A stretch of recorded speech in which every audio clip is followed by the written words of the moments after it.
You ask Tiger to solve. This deals with linear equations with one unknown. The final result is x equals 9/2. Let's solve it step by step. Group all constants on the right side of the equation. Add 1/2 to both sides.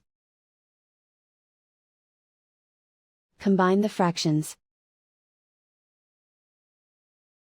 Combine the numerators.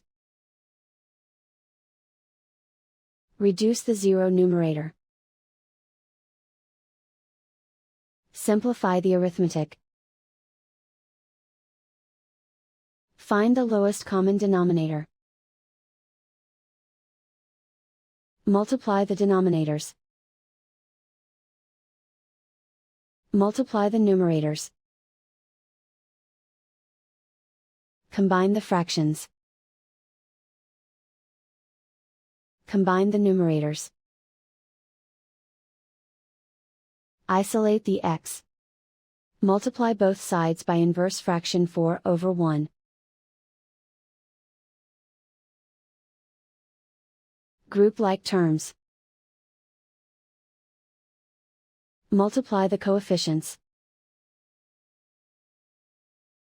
Simplify the fraction. Multiply the fractions.